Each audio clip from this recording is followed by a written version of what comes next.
법무부가 법률 플랫폼 로톡에 가입한 변호사들을 징계한 대한변호사협회 징계 처분을 취소했습니다. 2년 넘게 이어지던 로톡과 변협의 갈등이 사실상 로톡의 승리로 일단락된 건데 이른바 리걸테크 성장 가능성에 대한 기대 역시 커지고 있습니다. 김철희 기자의 보도입니다.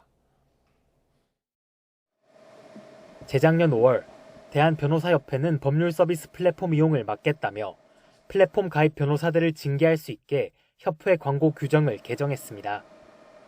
이에 따라 로톡을 이용한 변호사 123명에게 징계 처분이 이어졌고 징계 당사자들의 이의 신청이 계속됐습니다.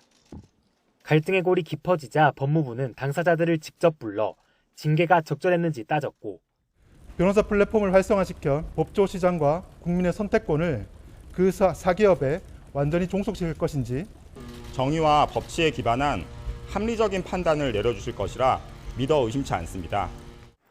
세 차례 심의 끝에 변협의 징계 처분이 부당하다고 판단했습니다. 로톡이 변호사와 소비자를 연결할 수 있는 공간을 제공했을 뿐 둘 사이를 직접 연결하는 서비스엔 해당하지 않아 혐의가 없다는 게 법무부 결론이었습니다. 다만 로톡이 법률정보 비대칭 문제를 해소하는 긍정적 측면이 있는 반면 광고비를 많이 낸 변호사를 검색 목록 상단에 띄우는 등 공공성을 해칠 우려도 있다며 향후 해결해야 할 과제도 제시했습니다. 영업 방식에 있어서도 제도의 개선이 필요하다라는 결론을 낸 겁니다. 변협이나 그런 업계 이런 쪽이 또 새로운 제도를 잘 만들어 나가도록 법무부가 잘 지원하도록 하겠습니다. 판결이 나온 이후 스타트업 단체까지 나서 환영 입장을 밝히는 등 법률 서비스 이른바 리걸테크 활성화에 대한 기대감이 커지고 있습니다.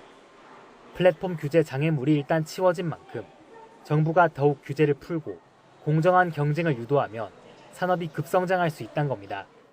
걸림돌을 없애주고 아무나 뒷골목에서 축구공을 차듯이 아무나 사업을 혁신을 해볼 수 있게 해주면 되는데 전통산업과 혁신산업이 경쟁해야 되는데 지금 정부는 심판적인 역할을 해야 되거든요. 앞서 검찰과 공정위 등이 로톡 손을 들어줬음에도 변협이 분쟁을 이어왔던 만큼 갈등의 뿌리가 완전히 뽑힌 건 아닙니다. 변협은 법무부가 광고 규정 위반을 대부분 확인하고도 징계를 취소한 건 이해하기 어렵다며 추가 대응 가능성을 시사했습니다. 이 때문에 변호사가 광고할 수 있는 수단을 명확히 정하는 등 추가 분쟁을 막기 위한 후속 조치가 시급하다는 목소리가 커지고 있습니다. 현재 국회에선 변호사 광고 규제 권한을 변협이 아닌 대통령령에 부여하고 광고 수단의 애플리케이션을 포함하는 변호사법 개정안이 법제사법위 논의를 거치고 있습니다. YTN 김철입니다.